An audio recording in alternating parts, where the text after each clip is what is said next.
आज हम लोग केमिस्ट्री में जो कि रासायनिक बंधन हम लोग का जो चैप्टर चल रहा है उसमें एक नया जो रासायनिक बंधन बनने का जो प्रिंसिपल है, जो दो आधुनिक सिद्धांत हैं रासायनिक बंधन बनने के।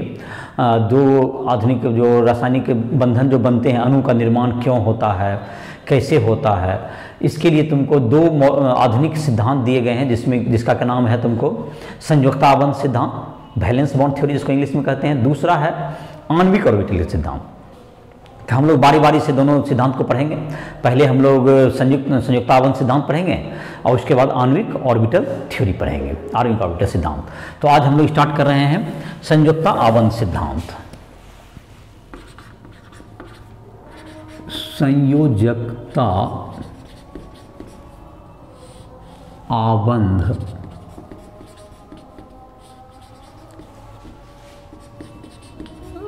सिद्धांत। Valence bond theory, THEORY, valence bond theory, संयुक्त आबंध सिद्धांत। तो ये तुमको जो है तुमको बंधन के बनने के ये आधुनिक सिद्धांत हैं।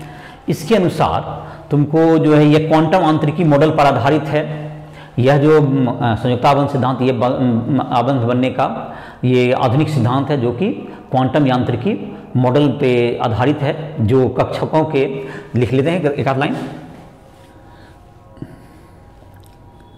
संयुक्ता आबंध सिद्धांत संयोजकता आबंध सिद्धांत, संयोजकता आबंध सिद्धांत क्वांटम यांत्रिकी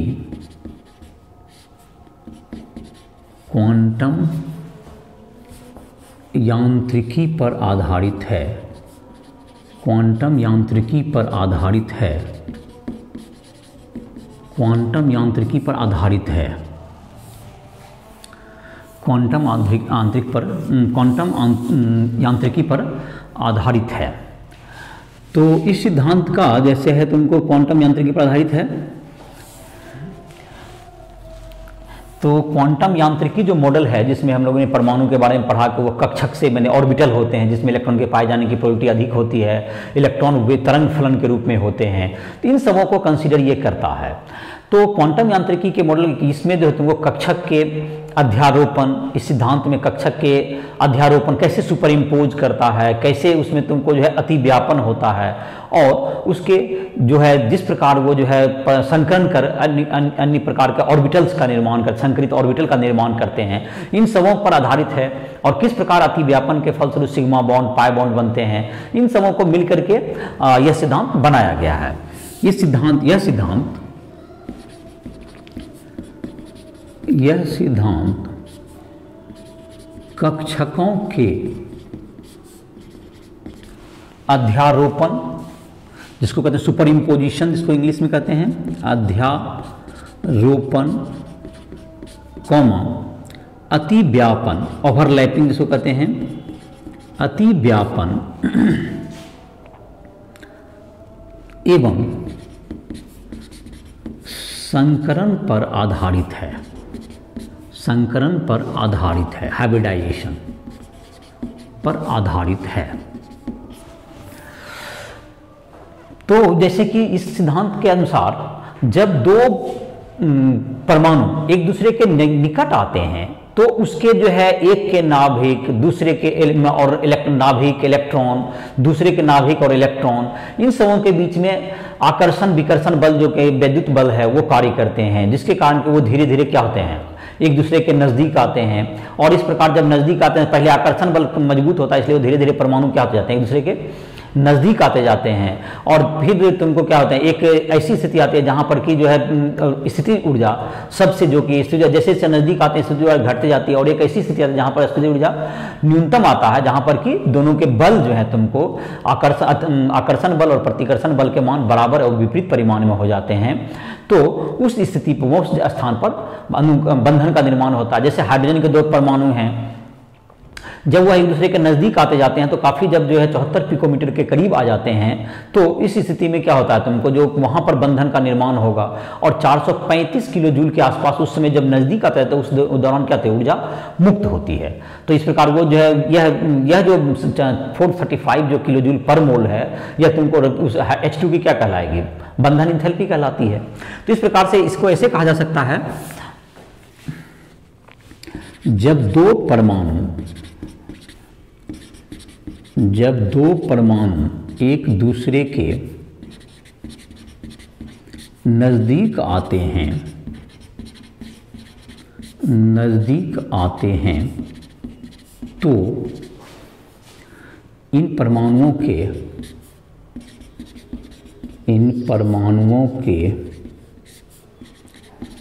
नाभिकों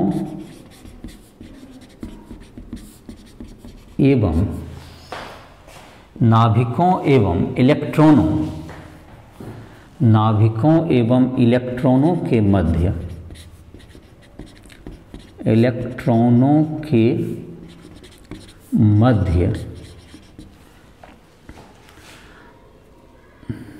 विद्युत बल कार्य करते हैं। पहले आकर्षण बल के प्रभाव से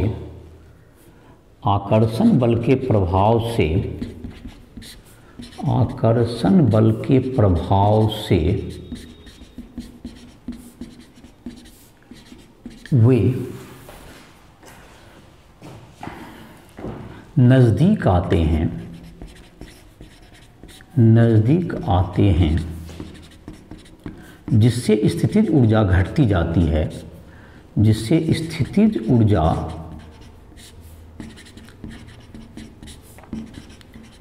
में कमी होती है, इससे ऊर्जा में कमी होती है, जिससे स्थितिज ऊर्जा में कमी होती है।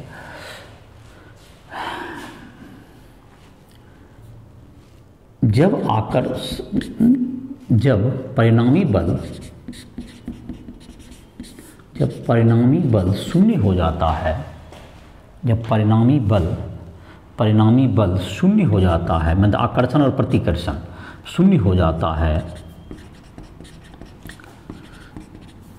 तो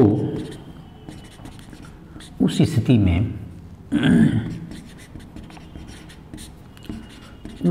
में अणु का निर्माण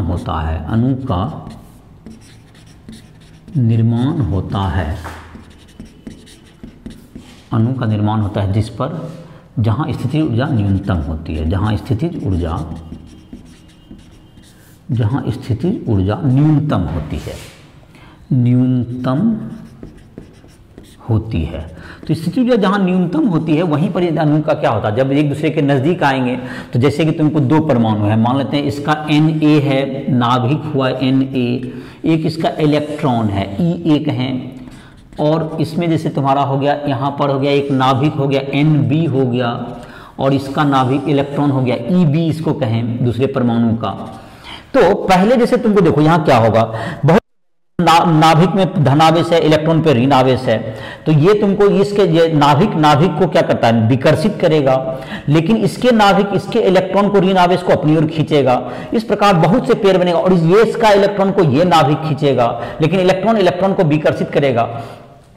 इस आकर्षण विकर्षण बल के प्रभाव में पहले ये क्या होते जाते हैं, नजदीक आते जाते हैं, पहले ये नजदीक आते जाएंगे, धीरे धीरे एक दूसरे के, ये आकर्षण बल चूंकि मजबूत है, और इस प्रकार से एक तुमको जो कि जैसे कि तुमको है इस एक पर्टिकुलर दूरी तक जब नजदीक आएंगे तो यहाँ पर क्या होगा, यहाँ पर जो कक्षक का अतिव्यापन होगा और ये तुमको ओवरलैपिंग हुआ, और इस प्रकार क्या जाते हैं तुमको जो कि एक जो है तुमको एक बॉन्ड का निर्माण हो जाएगा, तुमको ये A और B के बीच का एक बंधन बन गया। अगर ये s ऑर्बिटल है, हाइड्रोजन का केस है, अगर हाइड्रोजन है तुमको तो ये हाइड्रोजन परमाणु है, ये भी हाइड्रोजन है, तो H2 का निर्माण हो गया, H ये क्या बन गया, H सिंगल बॉन्ड H बन गया है तुम्हारा, H सिंगल बॉन्ड H अणु बन गया अभी।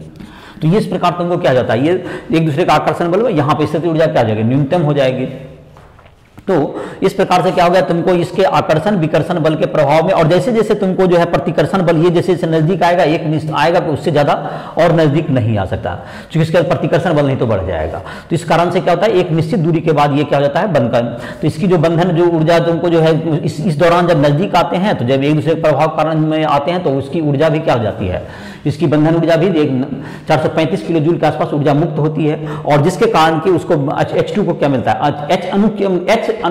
H परमाणु अणु क्यों बनाना चाहते हैं, तो कोई भी प्रकृति में जो होती है अपनी ऊर्जा को कम करने के लिए वह प्रक्रिया करती है। जैसे यहाँ परमाणु से अणु बनना है, इसमें भी क्या होती है, बंधन ऊर्जा के रूप में ऊर्जा मुक्त हो रही है, और इसीलिए H2 बनने पर जो है उसकी ऊर्जा कम हो जाती है, इसलिए वह अणु जो है परमाणु अपनी अस्थायित्व ग्रहण करने के लिए अणु का निर्माण करता है।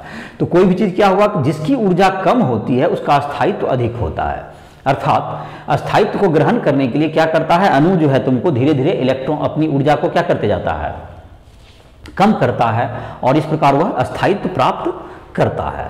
तो इस प्रकार क्या हो गया, ये HH परमाणु के बीच में ये अणु का निर्माण हो जाता है। तो ये होगा तुम्हें ये परमाणु ऑर्बिटल का, आणविक ऑर्बिटल का ये सिद्धांत हो गया तुम्हें। तो ये तुम्हारा हो गया HH के बीच में ये बंधन बनेगा। तो अब तुमको है जैसे कि देख सकते हो जो यहाँ पर जो अध्यारोपण हो रहा है, जो अध्यारोपण हो रहा था, अध्यारोपण 3 प्रकार के होते हैं, जो उसके समिति के आधार पर धनात्मक, समिति के आधार पर समिति या लॉब जो धनात्मक होते हैं, इलेक्ट्रॉन के लॉब ऋणात्मक या शून्य होते हैं। ये तुमको अध्यारोपण, इसको आवेश से मतलब नहीं है, माने अध्यारोपण तुमको 3 प्रकार के होते हैं।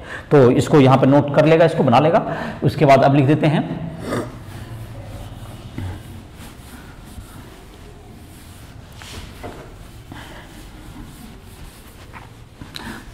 तो अध्यारोपण जो है तुमको 3 प्रकार के अध्यारोपण होते हैं, जिसके बहुत से चित्र बनाए हुए हैं, तुम्हारे एनसीईआरटी किताब में देखोगे।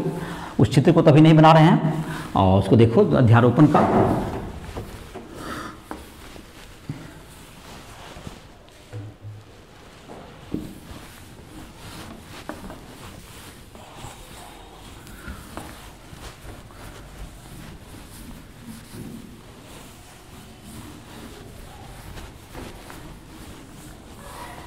इलेक्ट्रॉनों के तरंग फलन के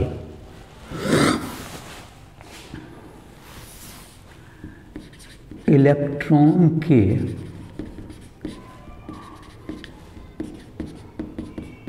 तरंग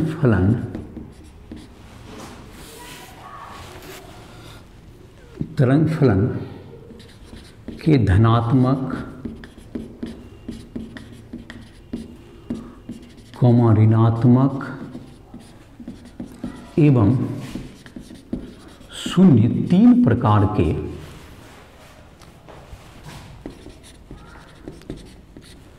अध्यारोपण संभव हैं। 3 प्रकार के अध्यारोपण होते हैं। 3 प्रकार के अध्यारोपण होते हैं। एक धनात्मक कहलाता है, जिसके लॉब्स जैसे दिखाते हैं, धनात्मक, ऋणात्मक और शून्य 3 प्रकार के अध्यारोपण होते हैं। जब कक्षक नजदीक आते जाते हैं तो कक्षकों का क्या होता है, अतिव्यापन होता है। तो जब कक्षकों का अतिव्यापन का मतलब हो गया कि एक कक्षक दूसरे कक्षक पर क्या कहते हैं, जब आ जाते हैं, नजदीक आ जाते हैं, तो कक्षक का अतिव्यापन।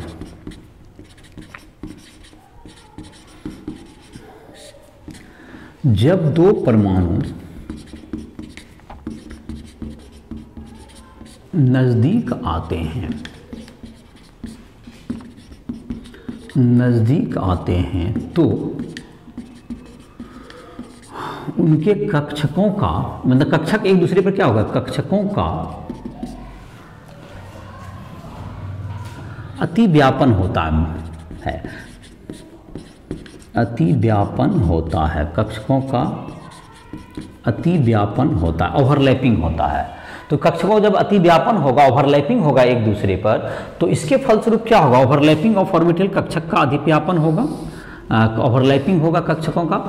इस ओवरलैपिंग के फलस्वरूप क्या होगा, कक्षक जब एक दूसरे पर ओवरलैप करेगा तो ये 2 तरह के ओवरलैपिंग हो सकते हैं। जब कक्षक के जब कक्षकों का अतिव्यापन, कक्षकों का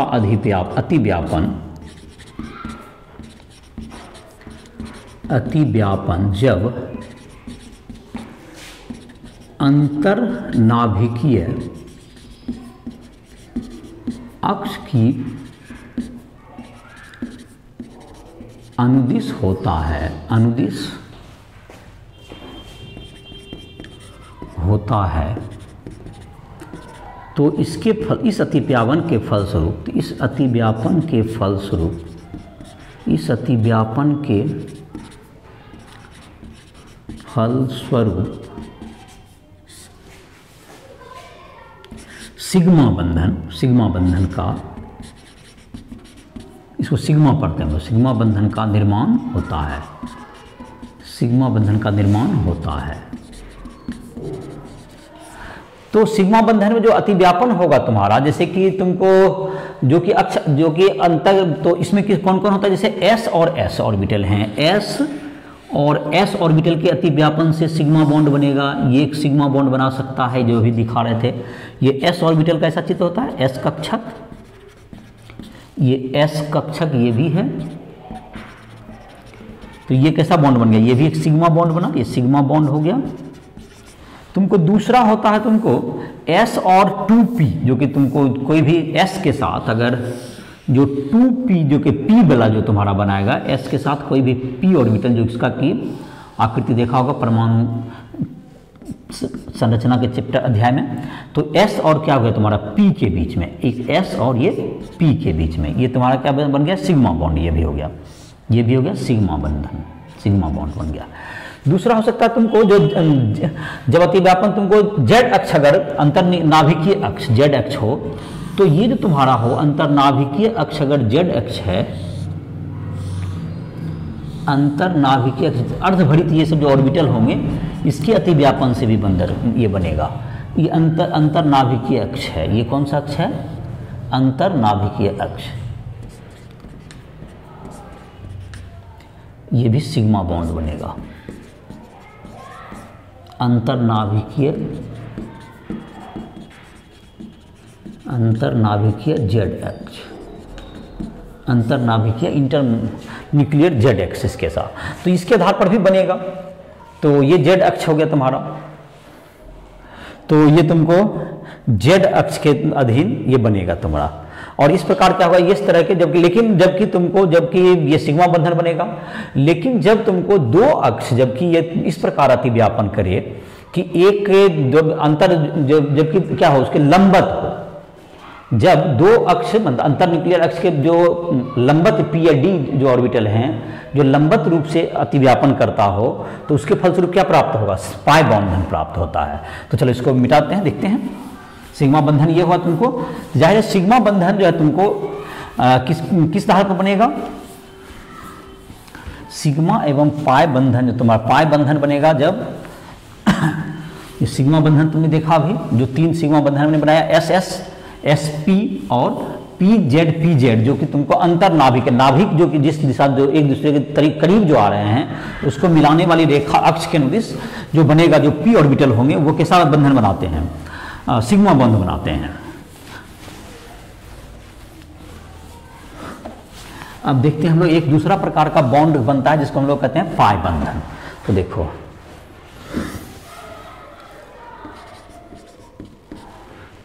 जब कक्षक अंतरनाभिकीय अक्ष के, अंतरनाभिकीय अक्ष के लंबवत दिशा में अतिव्यापन कर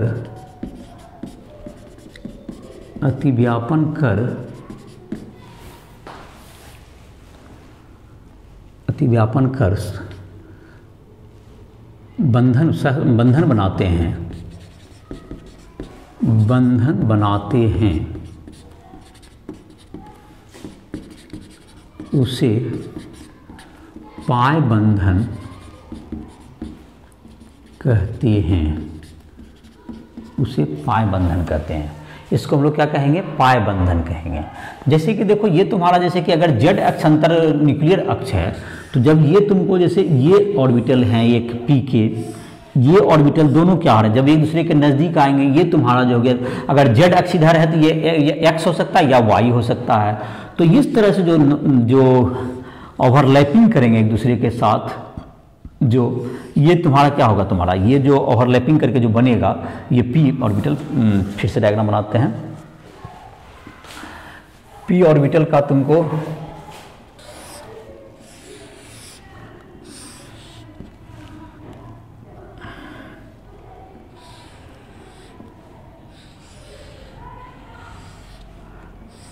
तो ये जो तुम्हारा है ये कैसा बंध बन गया, ये जो पाई बॉन्ड बना, ये नाभिकीय पाई बॉन्ड बना। ये पाई बॉन्ड जो है तुमको ये तुमको जेड एक्स अगर अंतर है तो ये पी एक्स के बीच बन सकता है या पी वाई के बीच। जेड एक्स जहां पे अंतर नाभिकीय अक्ष है, जेड अक्ष कौन सी हो गया, अंतर नाभिकीय अक्ष, जो कि नाभिकीय अक्ष, तो उसके अनुदिश अगर जाते तो तुमको क्या बन जाएगा, उसमें जो है तुमको सिग्मा बॉन्ड बनेगा। तो जाहिर है कि सिग्मा बॉन्ड क्या होगा, सिग्मा बॉन्ड पाई बॉन्ड से मजबूत होगा क्योंकि उसमें अतिव्यापन ज्यादा होता है। सिग्मा बंधन पाई बंधन से अधिक मजबूत होता है, अधिक मजबूत होता है, चूंकि अंतरनाभिकीय अक्ष के अनुदिश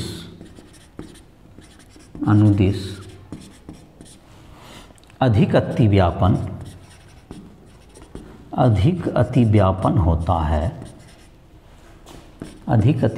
होता है, जबकि